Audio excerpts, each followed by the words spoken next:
आप सभी को नमस्कार। भगवान शिव श्री राम कहते हैं कि शारदीय नवरात्रि शुरू होने से पहले ही आप अपने घर से और घर के मुख्य द्वार से ये चीजें तुरंत हटा दें। नहीं हटाओगे तो माँ दुर्गा जी आपसे अत्यंत क्रोधित हो जाएंगी और माँ दुर्गा जी ऐसे घर में कभी भी प्रवेश नहीं करेंगी जिस घर में यह वस्तुएं हैं। आज ही घर से बाहर फेंक दे। अगर आपने यह चीजें घर से बाहर नहीं फेंकते हैं तो माँ शेरों वाली आपके घर में कभी नहीं आएंगी और आपके व्रत रखने का फिर कोई भी फायदा नहीं है। भगवान श्री राम कहते हैं, मैं आपको एक ऐसा उपाय बताऊंगा जिसे शारदीय नवरात्रि में करने से माँ दुर्गा जी बहुत शीघ्र ही आपकी सारी मनोकामनाएं पूर्ण कर देंगी और इस उपाय को करने से माँ दुर्गा जी आपके घर के सारे दुख, दरिद्रता और कष्ट को यूं ही मिनटों में दूर कर देंगी। भगवान श्री राम कहते हैं, शारदीय नवरात्रि की आप सभी को हार्दिक शुभकामनाएं। आज की कथा बहुत ही महत्वपूर्ण और ज्ञानवर्धक है। इस कथा में मैं आपको विस्तार से बताऊंगी कि इस बार नवरात्रि का आरंभ कब हो रहा है और माँ दुर्गा जी किस वाहन पर आ रही है। यह जानना अति आवश्यक है, इसलिए माताओं एवं बहनों कृपया इस कथा को अंत तक जरूर सुनिएगा, क्योंकि आधी अधूरी जानकारी पाप के समान होती है। भगवान श्री राम कथा को सुनाते हुए कहते हैं, इस साल माँ दुर्गा जी पालकी पर सवार होकर पृथ्वी लोक पर आ रही हैं। शास्त्रों में वर्णित है तथा यह सत्य है कि अगर शारदीय नवरात्रि पर यदि माँ दुर्गा जी का आगमन उनके वाहन शेर के ऊपर नहीं बल्कि पालकी से आती हैं तो यह सत्य है कि माता रानी का पालकी पर सवार होकर आना बहुत ही शुभ होता है और विशेष फलदायी होता है। जीवन सुखमय हो जाएगा। भक्ति का आनंद, भरपूर लाभ भक्त जनों को मिलेगा। भगवान श्री राम कहते हैं, इस बार नवरात्रि पूरे 9 दिनों तक मनाई जाएगी। ना एक भी दिन कम होगा और ना एक भी दिन ज्यादा होगा। पूरे के पूरे 9 दिनों तक मनाई जाएगी। दुर्गा जी की विशेष रूप से पूजा आराधना की जाएगी। भगवान श्री राम कहते हैं, शुभ मुहूर्त में की गई पूजा अति उत्तम, मंगलकारी, मनवांछित फल प्रदान करने वाली मानी गई है। इससे समस्त देवी देवताओं की कृपा आनंद पूर्वक बरसती है और पूजा पाठ का फल कई गुना मिलता है। इसलिए जो मनुष्य नवरात्रि आने से पहले घर से यह चीजें बाहर कर देता है तो उसके घर में माँ वैष्णव आती हैं और माता लक्ष्मी जी का भी वास होता है और माँ शेरों वाली आपकी झोली खुशियों से भर देती है। भगवान श्री राम कहते हैं, अब मैं आपको बताता हूँ कि आखिर वह कौन कौन सी चीजें हैं जिन्हें नवरात्रि शुरू होने से पहले ही अपने घर से हटा देना है ताकि हमारे घर में सकारात्मक ऊर्जा का प्रभाव बना रहे और माँ लक्ष्मी जी की कृपा बनी रहे। सबसे पहले नवरात्रि के पहले ही दिन मंदिर की अच्छी तरह से साफ सफाई करें। मंदिर जितना साफ होगा फल उतना ही ज्यादा मिलेगा कि हमारी झोली छोटी पड़ जाएगी। मंदिर के अंदर अगर पुरानी मालाएं हैं, टूटी फूटी मूर्तियां हैं या खाली माचिस के डब्बे रखे हुए हैं तो उन्हें बाहर कर देना है तथा टूटी मूर्ति को किसी नदी में प्रवाहित कर देना है। घर में छोटे बच्चों को नवरात्रि का व्रत नहीं रखना है क्योंकि उनकी जान को खतरा हो सकता है, क्योंकि इस व्रत में शरीर को ज्यादा शक्ति की जरूरत होती है। फल, जूस इत्यादि की आवश्यकता होती है। बच्चे व्रत रखने में सक्षम नहीं होते हैं। बच्चे यदि रख भी लेते हैं तो जाने अनजाने में व्रत को तोड़ देते हैं क्योंकि बच्चे नादान होते हैं। इसलिए बच्चों को यह व्रत नहीं रखना है। माँ दुर्गा जी की तस्वीर अगर कांच के फ्रेम में है और वह कांच हल्की सी भी अगर टूटी हुई है तो ऐसे कांच को बदल देना है। ऐसी तस्वीर को जल में विसर्जित कर देना है। टूटी मूर्ति की पूजा करने से टूटी तस्वीर की पूजा करने से हमारी श्रद्धा, भक्ति, व्रत आदि सब टूट जाता है, हमारा व्रत खंडित हो जाता है।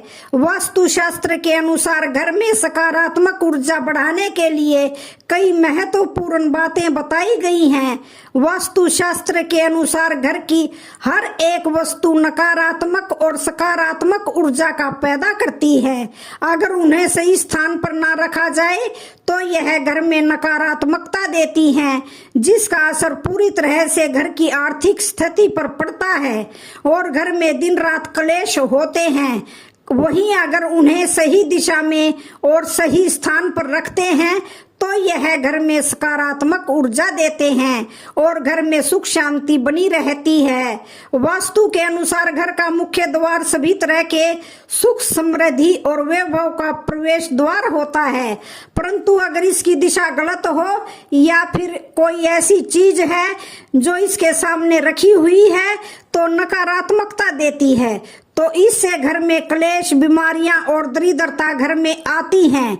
इसलिए वास्तुशास्त्र में घर के मुख्य द्वार को बहुत अधिक महत्व दिया गया है।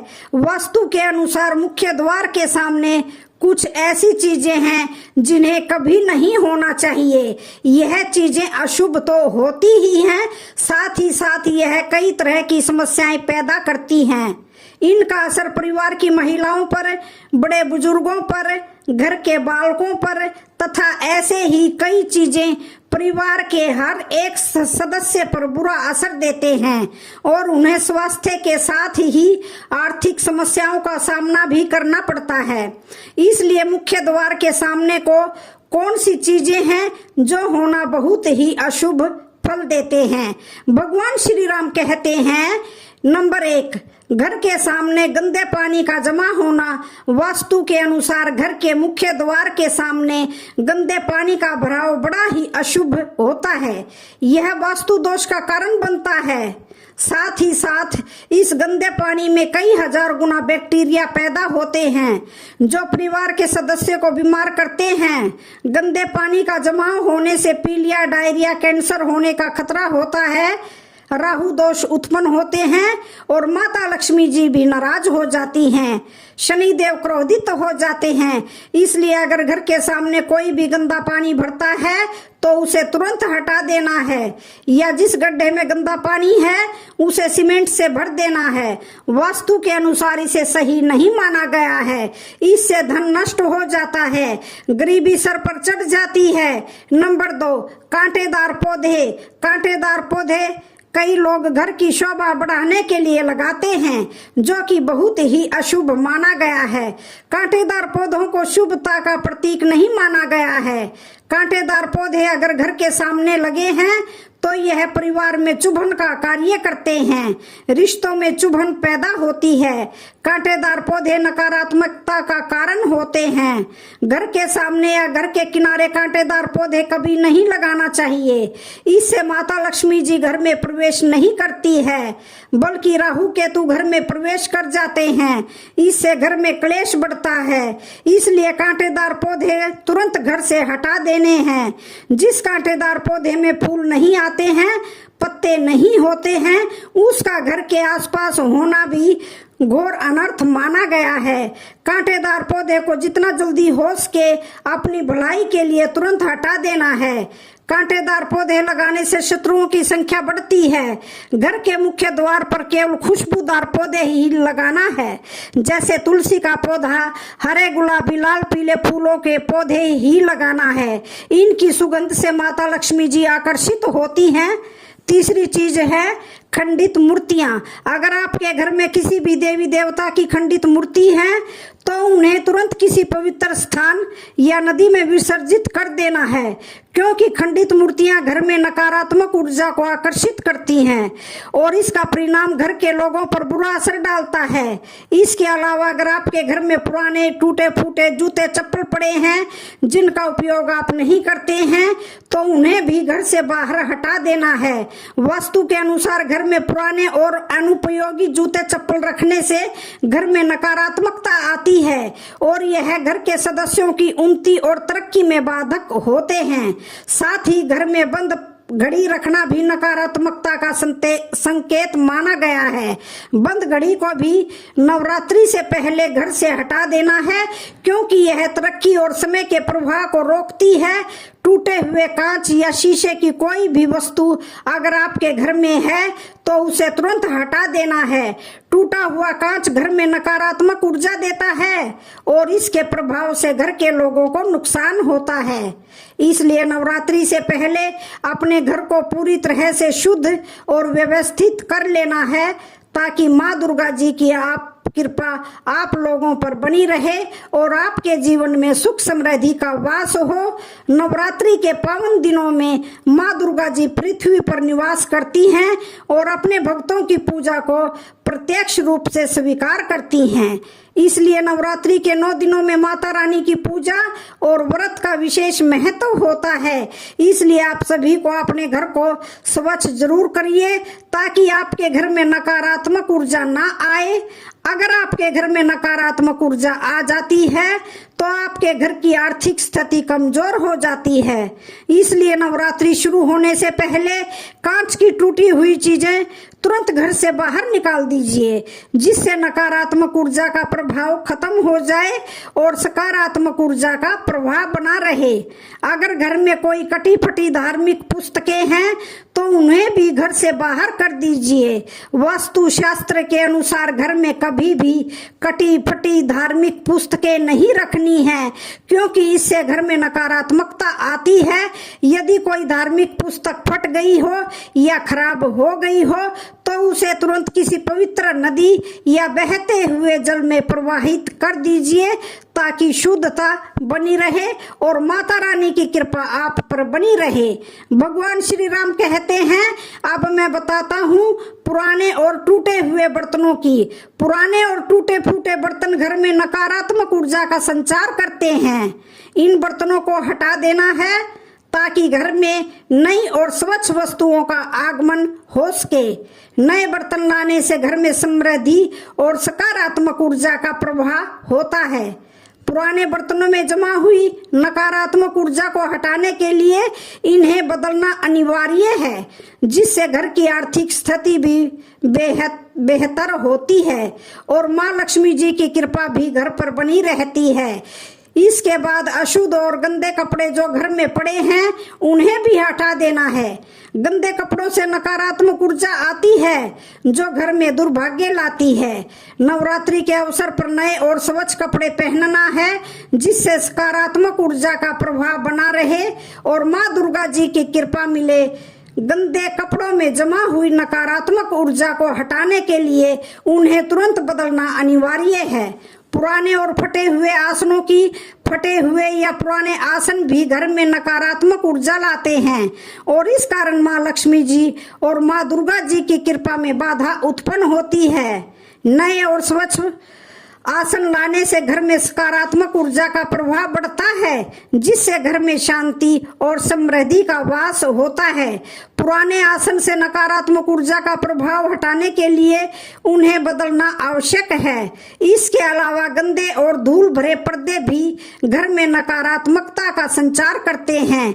इन्हें तुरंत हटा देना है और नए पर्दे को अच्छी तरह से धुलकर साफ करके ही लगाना है, जिससे घर की स्वच्छता बनी रहे और सकारात्मक ऊर्जा का प्रवाह होता रहे।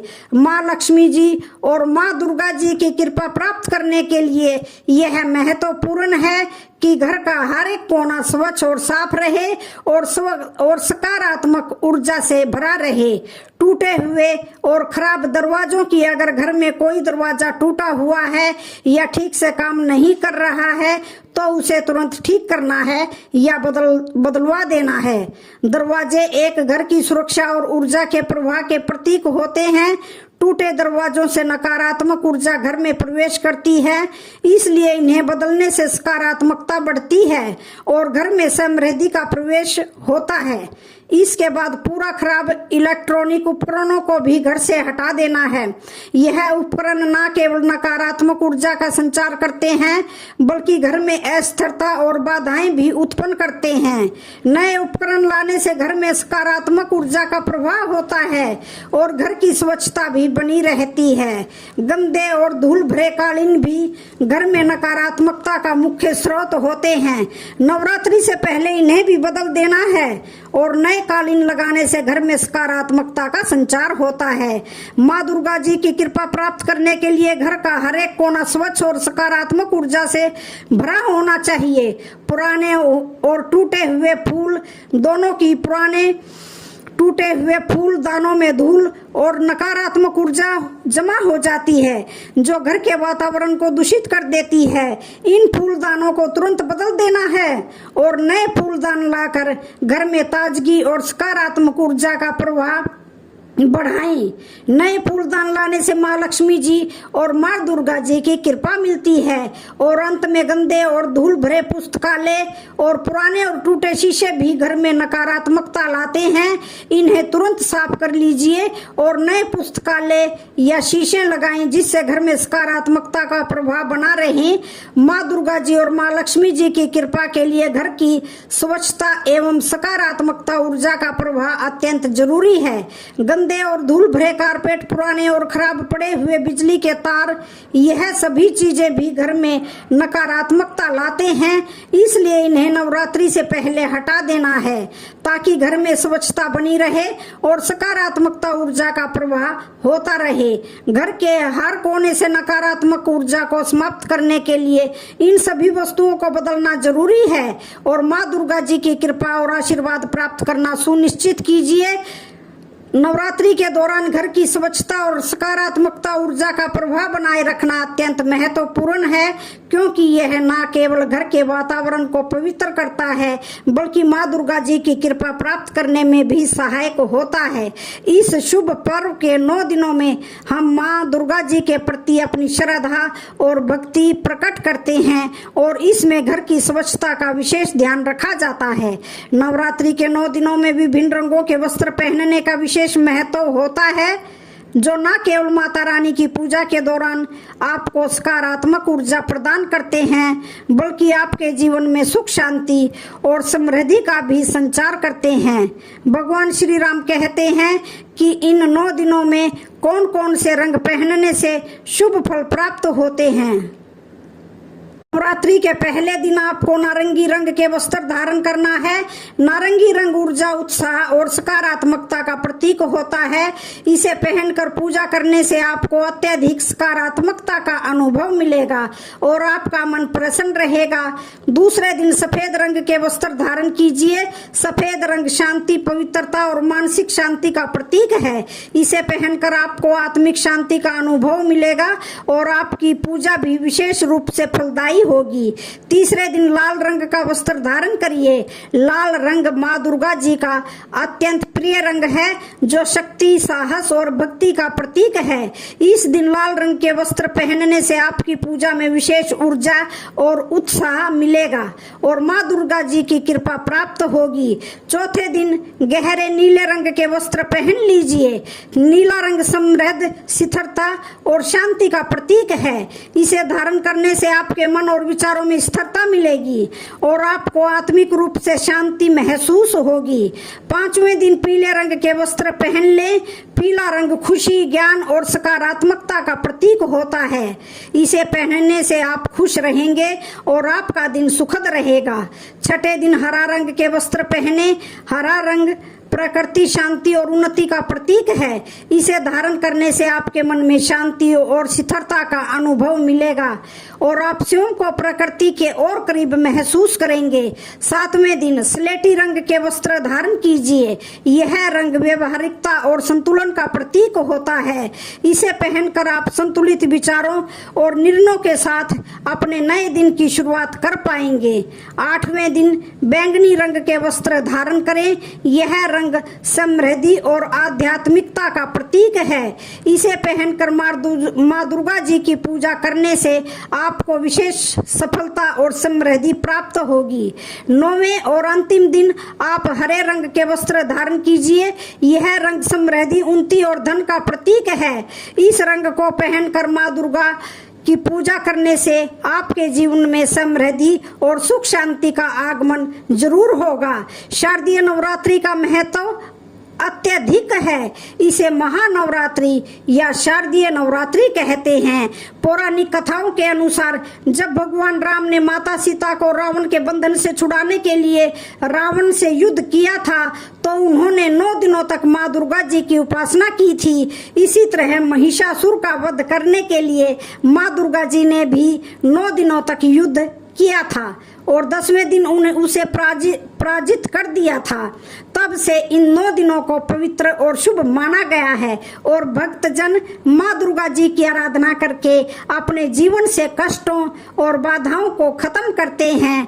भगवान श्री राम कहते हैं, अब मैं आपको बताता हूँ इस महा उपाय के बारे में जिसे शारदीय नवरात्रि में करने से आपके सारे दुख दर्द और आपके जीवन के सारे कष्ट दूर हो जाएंगे। इस उपाय को करने से आपकी सभी मनोकामनाएं मिनटों में ही खत्म हो जाएंगी। तो सुनिए, नवरात्रि का पावन पर्व माँ दुर्गा जी को समर्पित होता है और नव दुर्गा जी को ही शक्ति कहते हैं। इस संसार में शक्ति से बढ़कर कुछ भी नहीं है। भगवान शिव जी भी शक्ति के बिना शव के समान हैं, अर्थात मुर्दा के तुल्य हैं। तो नवरात्रि के दिन, नवरात्रि के किसी भी दिन अगर आप यह उपाय कर लेंगे तो इससे आपकी गरीबी, दुख, तकलीफ, जीवन में चल रही सभी परेशानी खत्म हो जाएंगी और सभी की मनोकामनाएं पूरी होंगी। अगर आप इस कथा को मिस कर दिए तो फिर पूरी जिंदगी पछताना पड़ेगा। अगर आपकी भी दुकान धंधे बंद हैं, पैसों की किल्लत है, घर में लोग बीमार रहते हैं या आपके एक दूसरे की आपके घर में बनती नहीं है, शत्रु परेशान कर रहे हैं, पैसा आने का मार्ग बंद हो गया है, पैसा आता है और चला जाता है, पैसा बिल्कुल ही आपके घर में नहीं रुकता है या फिर आपका सर भारी लगता है, दिन भर आपके मन में गुस्सा रहता है या शरीर में दिन भर आपके हरारत बनी रहती है, यदि घर में एक के बाद एक की मृत्यु हो रही है या घर में संकट बढ़ गए हैं तो इस कथा को एक बार ध्यान से जरूर सुनिए।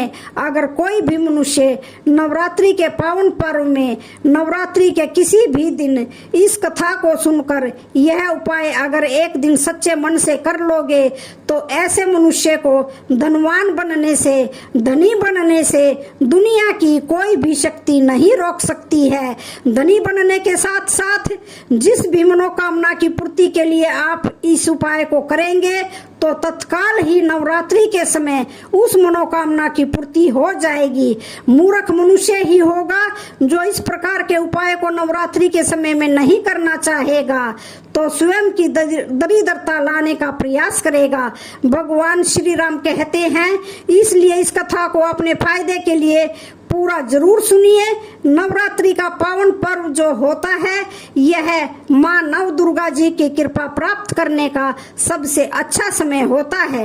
नवरात्रि के 9 दिन मैया हम सब के घर में आती है और हम सब के घर में रहती है और समस्त जितने भी वृक्ष हैं, समस्त जितनी भी जड़ी बूटी हैं, समस्त जितनी भी तांत्रिक वस्तु हैं, सब में माता रानी का वास होता है। इसलिए नवरात्रि के समय में जो भी उपाय हम करते हैं, जो भी क्रिया करते हैं, वह तत्काल शुभ फल देती हैं। तो नवरात्रि में आपको क्या करना है, कैसे उपाय करना है, यह सभी जानकारी इस कथा में आपको सुनने को मिलेगी। अगर आपके मन में कोई भी शंका है, अगर आपके मन में कोई प्रश्न है तो कमेंट बॉक्स में जरूर पूछें। आपके द्वारा पूछे गए प्रश्न की एक कथा के माध्यम जानकारी साझा की जाएगी। सर्वप्रथम आपको नवरात्रि के किसी भी दिन यह उपाय को करना है। सबसे पहले आपको लेना है एक पीपल का पत्ता। पीपल के पत्ते के ऊपर आपको 5 प्रकार की कोई भी मिठाई रखनी है, जैसे कि इस कथा में लेकर के रखा हुआ है। ध्यान से सुनिए। इस तरह से आपको 5 प्रकार की मिठाई रखना है।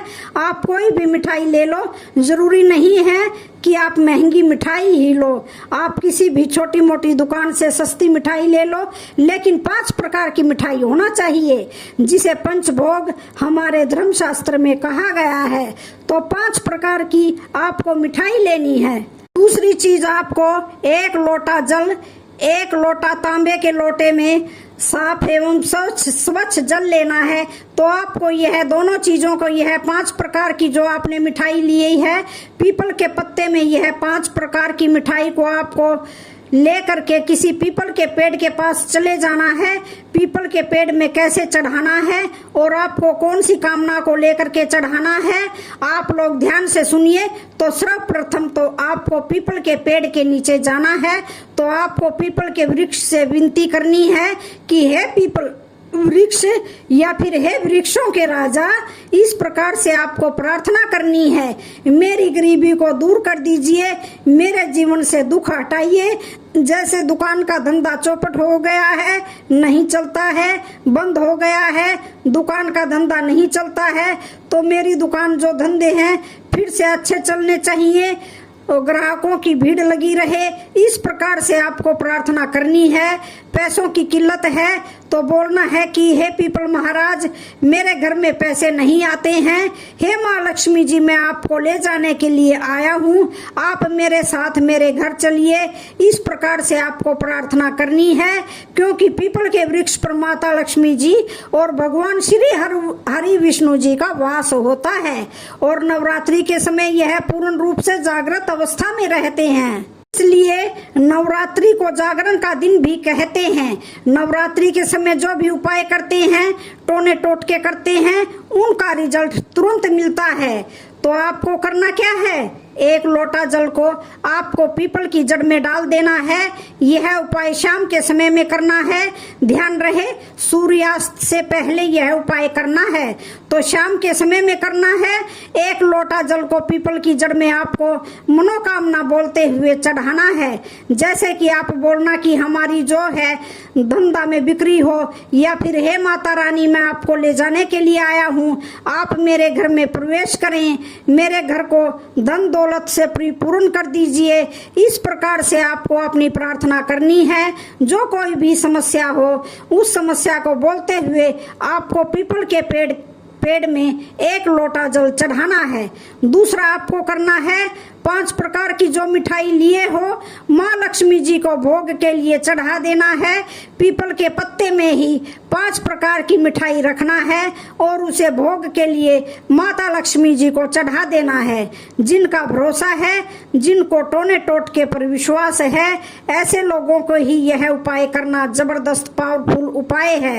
इस उपाय से स्वयं महालक्ष्मी जी के गण जो होते हैं, स्वयं माँ लक्ष्मी जी की जो सेविका होती है, आपके घर में उसी टाइम से आपके पीछे आना शुरू कर देंगी। और वास्तव में अगर आपके घर में धन की कमी है, तो जो सेविका है माता लक्ष्मी जी की, वह आपके घर में आएंगी, देखेंगी और तत्काल माता लक्ष्मी जी को जाकर के बताती हैं कि वास्तव में वह जो मनुष्य आया था, उनके घर में धन की तकलीफ है। तो माता लक्ष्मी जी, आप उनके घर में चलिए।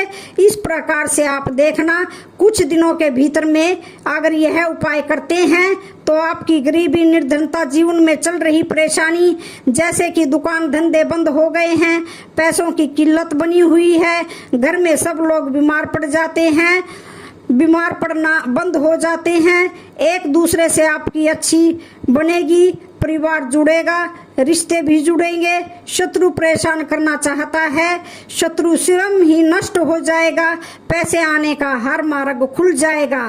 पैसा आएगा तो आपके घर में ठहरेगा भी। जैसे बहुत से लोग बोलते हैं कि गुरुजी हमारे घर में पैसे आते हैं लेकिन ठहरते नहीं हैं, और माता लक्ष्मी जी आपके घर में प्रवेश करेंगी। नवरात्रि के समय में आपका घर बहुत ही अच्छा लगेगा। दिन भर किसी पर गुस्सा आ रहा है तो गुस्सा आना बंद हो जाएगा, शरीर से हरारत भी भाग जाएगी। लेकिन यह उपाय आपको रविवार को छोड़ करके, जी हाँ, नवरात्रि का जो रविवार है उस दिन को छोड़ करके यह उपाय किसी भी दिन कर पाओगे। उपाय बहुत ही अच्छा है। मनोकामना पूर्ति करने के लिए, इच्छा पूर्ति करने के लिए जबरदस्त पावरफुल उपाय है। भगवान श्री राम कहते हैं इस उपाय को मैं अपने बहुत सारे भक्तों को बता दिया हूँ और अच्छा लाभ मिला है। कई लोग तो महाधनी और करोड़पति बन गए हैं। बस आपको यही 5 प्रकार की मिठाई को लेकर करना है। अगर आपको यह 5 प्रकार की मिठाई नहीं मिलती है तो आप गुड़ ले लेना या फिर शक्कर ले लेना और इस प्रकार से 5 प्रकार की कुछ भी मीठी चीज लेकर के भी यह उपाय कर लोगे, बिल्कुल ही यह लाभकारी ही है। तो यह उपाय जरूर कीजिएगा। आपकी गरीबी मिटेगी और आपके सारे दुख दर्द और सारे कष्ट दूर हो जाएंगे। नवरात्रि के समय में ही यह उपाय करना शुभ फल होता है। नवरात्रि जाने के बाद अगर यह उपाय दीपावली के दिन करते हैं तो भी यह उपाय बहुत ही फलदायी होता है। इस प्रकार भगवान श्री राम ने समस्त मनुष्य जाति के कल्याण के लिए यह कथा सुनाई है। तो आशा करती हूँ कि आपको यह कथा अच्छी लगी होगी। अगर अच्छी लगी हो तो वीडियो को लाइक शेयर सब्सक्राइब जरूर करें। धन्यवाद।